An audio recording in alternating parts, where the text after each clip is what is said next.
no hace mucho se conoció el resultado de las pruebas Aprender y algunos números que salen de estas pruebas, son pruebas que se hacen a nivel nacional, realmente me llamaron la atención, pero no tanto porque ya en este programa venimos hablando desde hace años de cómo se va degradando la educación y sobre todo la educación pública, ¿no? Uno de los números, por ejemplo, dice que el 70% de los chicos de hogares pobres no llega al nivel básico o llegan apenas al nivel básico en lengua y matemática. Y después, bueno, todos los números dan que estamos en serios problemas.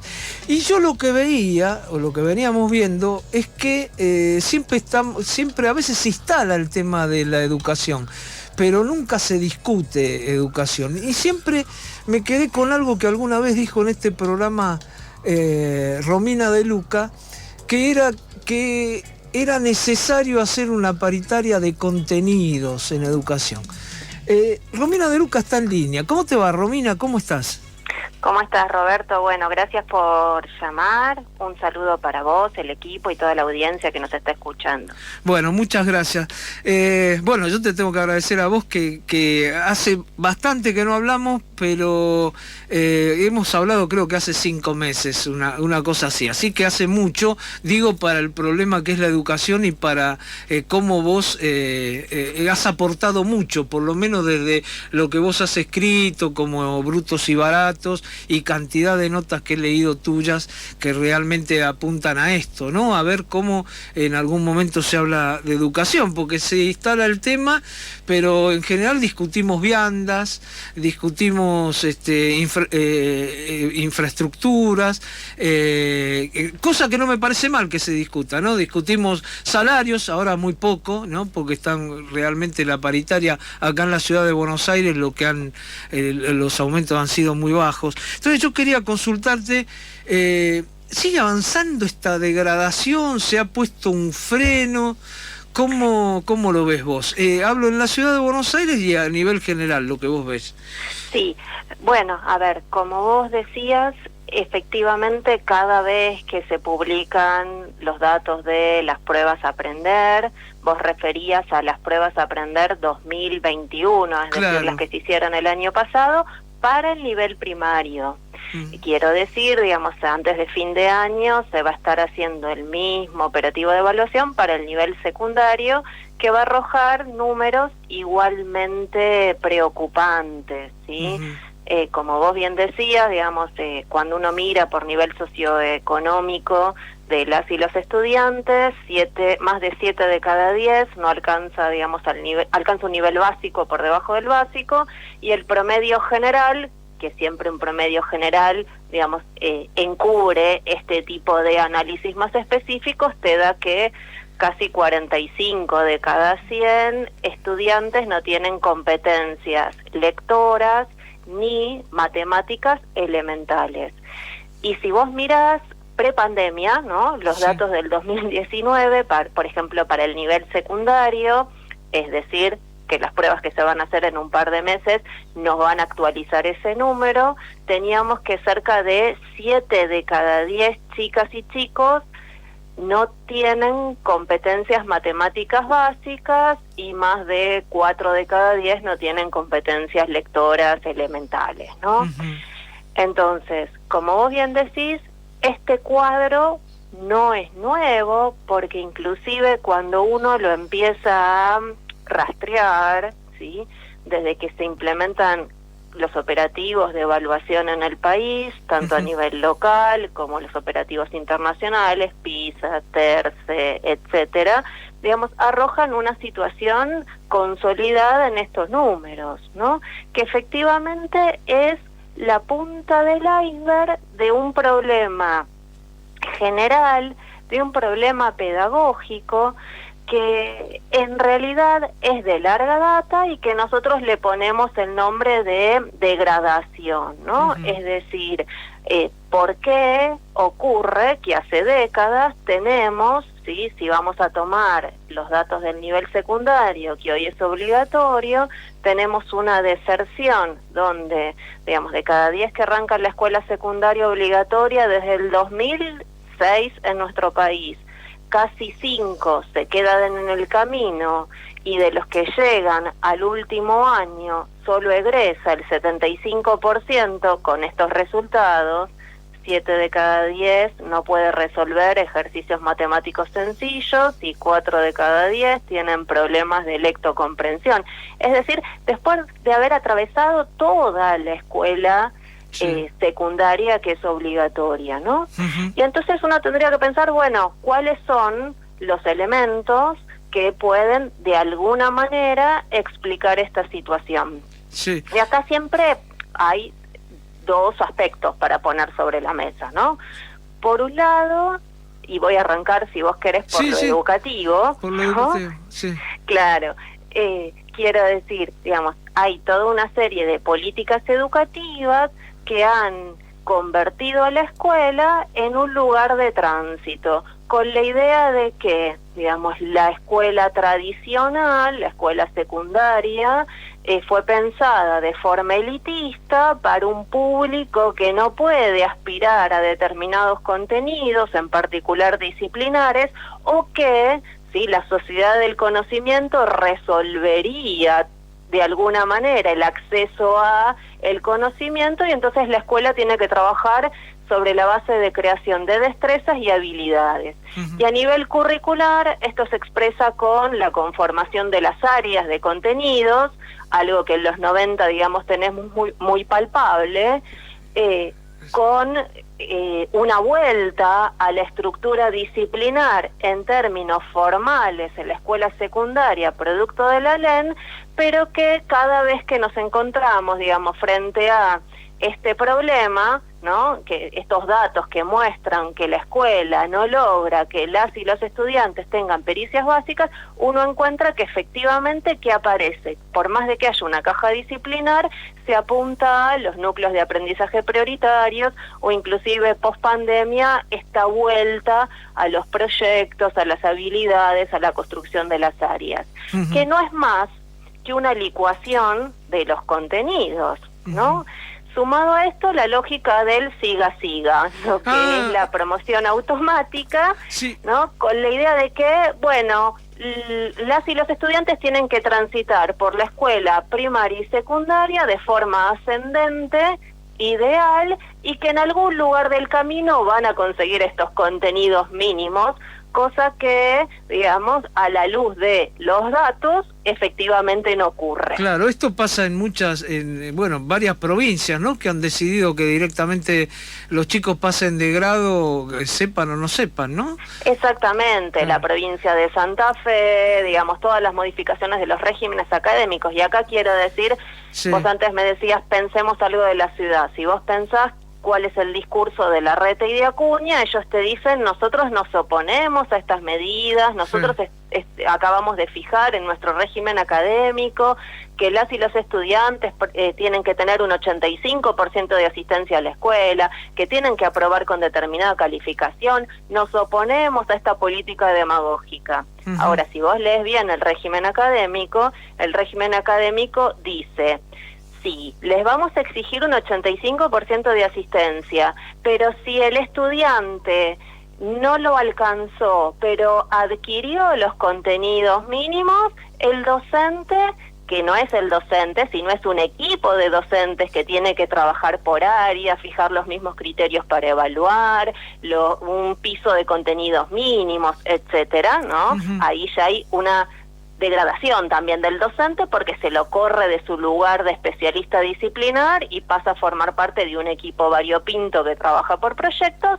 Bueno, ese equipo puede decidir que ese estudiante puede aprobar aunque no haya concurrido a la escuela. Claro. Y es más, en relación a la calificación numérica ocurre exactamente lo mismo. Por más de que el promedio simple de calificaciones no habilite a ese estudiante para promover, el equipo docente puede decidir que de todas formas promueve igual y generar una estrategia de compensación, cosa que aparece explícitamente para los primeros años de la escuela secundaria, inclusive en la Ciudad de Buenos Aires. Claro. Entonces, fíjate que hay todo un discurso, sobre todo muy instalado por el larretismo, sí. Con esto quiero decir, digamos, todo, no solo Larreta, sino, digamos, todos juntos por el cambio, digamos, que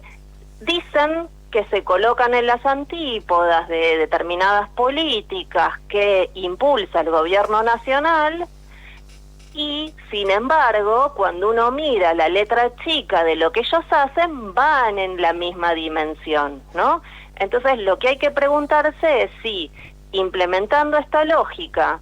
Claro, le dejan la responsabilidad al equipo de docentes, ¿no? Le dejan la responsabilidad al equipo de docentes, pero también con una indicación de acá la tendencia tiene que ser a la promoción, porque además si ese equipo docente decide que ese estudiante tiene que repetir, llamémosle, digamos, se le designa con otro nombre, pero tiene que permanecer en el año en el cual estaba cursando, tiene que demostrar todas las instancias pedagógicas, todas las oportunidades, los rediseños curriculares, las reevaluaciones de las estrategias pedagógicas que hicieron para justificar esa decisión.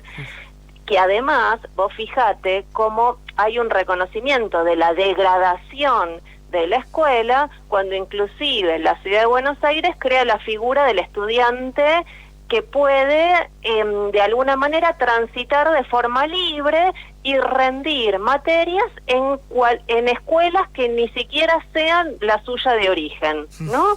Entonces, bueno, por un lado se dice, ¿sí? No, nosotros los queremos en la escuela, y ahí viene el discurso de, digamos, si hubo un feriado extraordinario, entonces tienen que ir a recuperar el sábado, y toda la represión hacia la organización docente y de las familias que luchan por la educación, diciendo acá se están perdiendo días de clase, y sin embargo, ¿no?, la lógica que aparece en su diseño, en su régimen académico, en realidad borra con el codo lo que escribe con la mano. Claro. Ahora, lo que vos estás diciendo ni más ni menos es que lo que se ha decidido en la educación desde hace muchos años es la escuela como guardería, es decir, ver cómo hacemos para que los chicos se queden ahí y los contenemos.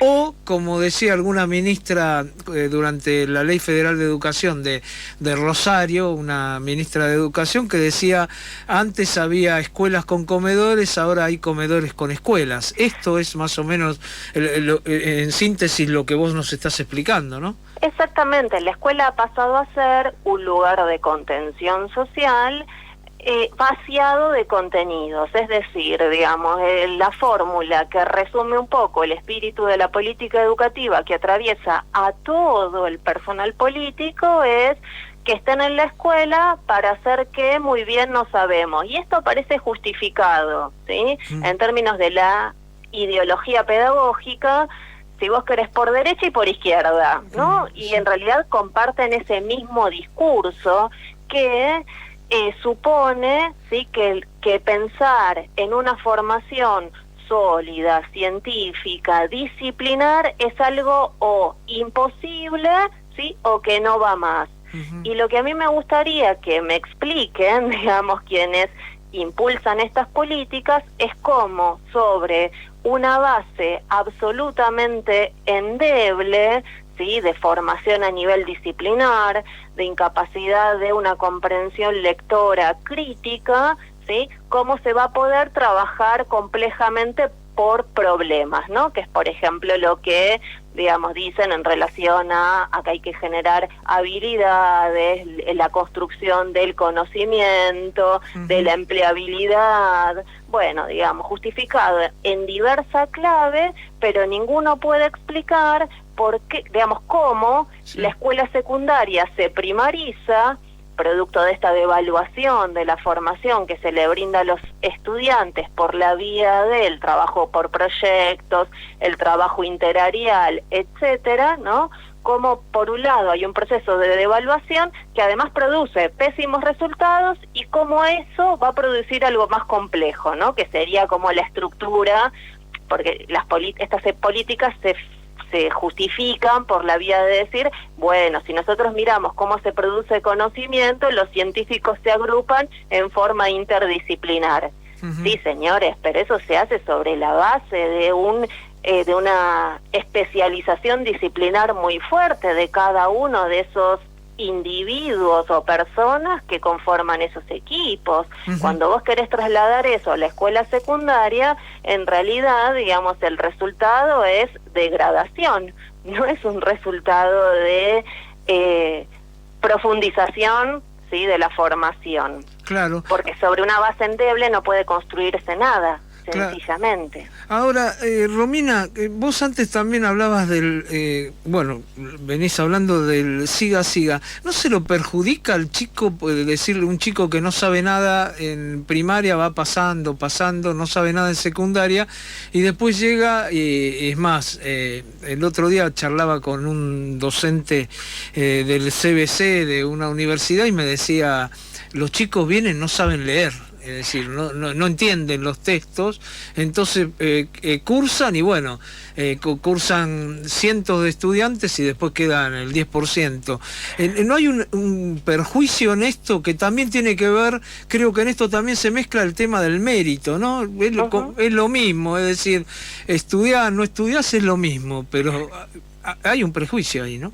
Sí, hay un claro prejuicio que además, como vos decís, digamos, a ver, esta política de vaciamiento en lo pedagógico y en lo curricular de la escuela, a quien perjudica es a sus protagonistas.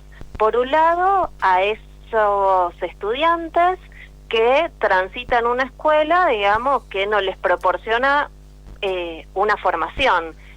Los puede titular a esos 5 de cada 10 que tal vez llegan al último año de la escuela secundaria, pero sin embargo no les da, ¿sí?, una formación sólida.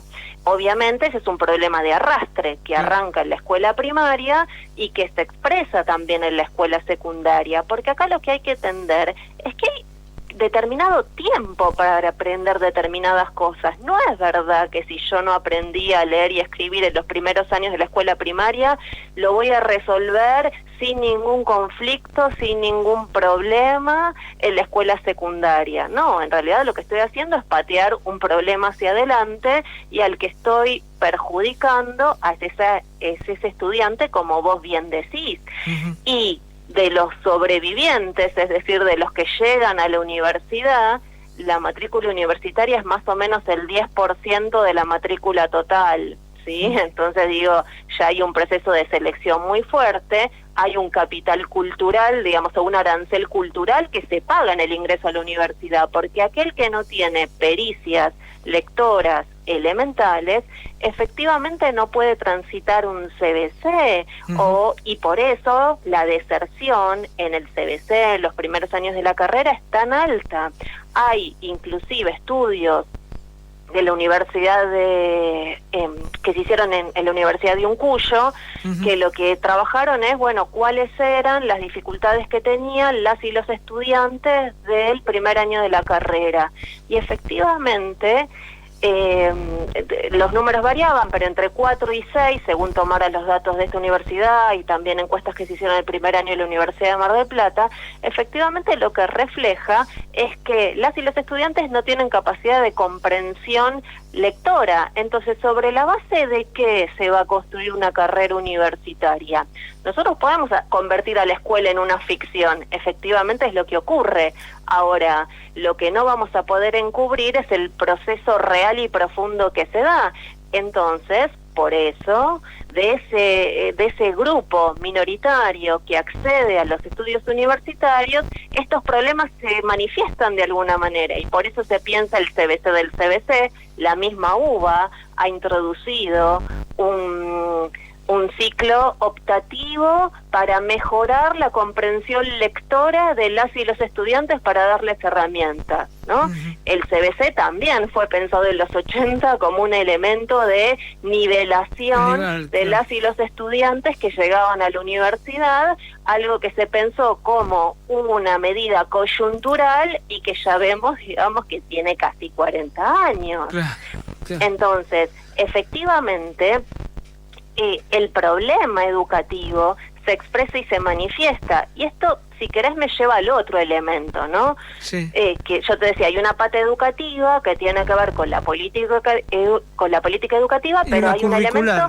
Claro, que es curricular, y hay un elemento que tiene que ver con lo estructural. Bueno, efectivamente, ¿sí? Una sociedad que tiene, según el INDEC, el 7% de su población desocupada, cuando empezamos a hacer las cuentas y sumamos subocupación, ¿sí? Los desalentados, porque aquella persona que no busca empleo activamente en el momento en el cual le hicieron la encuesta, ¿sí? Para el INDEC no es considerado un desocupado aunque no tenga trabajo, ¿no? O sea, las formas hermosas, ¿no? Sí. De, a nivel estadístico, maquillar los problemas. Bueno, digo, ese 7%, a poco de que uno sume, ¿sí? Algunos de estos elementos, estamos en el orden del 20-30% de la desocupación, en un país donde 4 de cada 10, ¿sí? Son pobres, problema que afecta mucho más a la infancia, donde entre 6 y 7 de cada 10 niñas y niños son pobres, donde terminar el secundario, ¿sí? El 68% de los desocupados oficiales del INDEC tienen secundario completo, y un 32% de los desocupados del INDEC tienen título superior, no universitario o universitario. Entonces digo, una sociedad que no le puede dar un destino al conjunto de la población, bueno, efectivamente produce esta escuela, ¿no?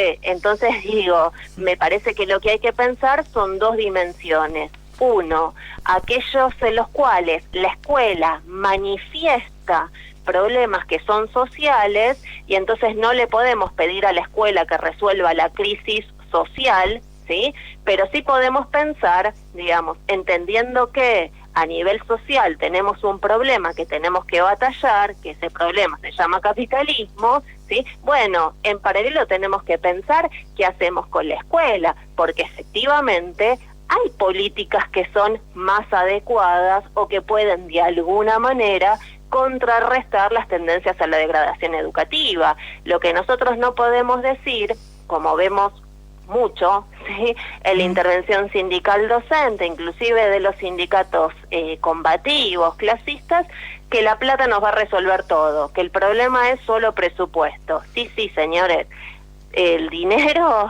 el presupuesto educativo, el salario docente, la infraestructura, es condición necesaria para resolver la crisis educativa, pero no es condición suficiente. Y entonces vuelvo con lo que vos decías al principio.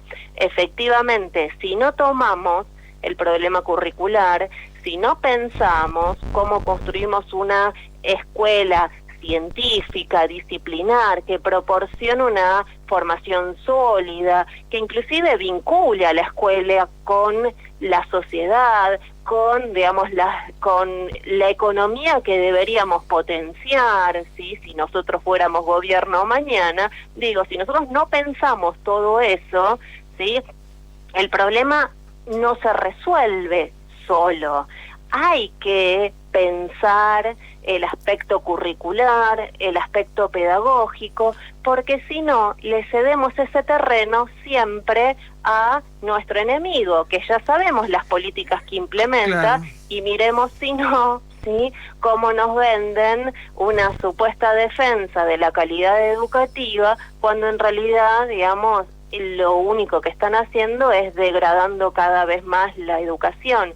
Y eso es central, porque nos permite vincularnos con las familias, y esto también lo hemos conversado la última vez que conversábamos, sí, que tiene que ver con las familias perciben esta crisis educativa. Claro. ¿Sí? O sea, no es que no encuentran o no perciben, ¿sí?, los graves problemas de formación que tiene la escuela para sus chicas y sus chicos. se dan cuenta. Entonces, si nosotros como docentes no tomamos esta agenda de lucha y combatimos junto a las familias, bueno, efectivamente, digamos, le cedemos este terreno, digamos, al enemigo. Está muy claro. ¿Qué necesidad de un congreso pedagógico que hay, no? Pienso, ¿no? Sí, efectivamente esto es muy necesario y si querés, y lo hablamos en la próxima, digamos, con más profundidad. Sí, porque quiero que hoy ya no tenemos tiempo prácticamente, nos queda un minuto, pero quiero hablar y sí, también ver por qué hay tanta tendencia en la ciudad de Buenos Aires a ir a la escuela privada, ¿no? Ya estamos llegando a un 56% de matrícula, cuando principio de los 90 la matrícula en la ciudad de Buenos Aires privada no llegaba al 20%. En realidad los números son bastante más elevados en la ciudad de Buenos Aires, también en los 90, pero si querés lo conversamos la próxima. Claro, porque también hay que ver que en el resto del país no existe eso, digamos que es mucho menor. Así que yo, bueno, desde ya te agradezco, Romina, esta charla y esta vez te prometo que antes de un mes vamos a volver a hablar, un mes y medio, porque hay mucha cosa que nos quedó pendiente y creo que estos temas les interesan mucho, por lo menos a nuestros oyentes y a todos aquellos que hoy de alguna manera saben cómo está la educación. Muchas gracias, Romina. Muchas gracias a vos, Roberto, quedo a disposición. Bueno, muy amable. Bueno, Romina De Luca, doctora en Historia, especialista en educación.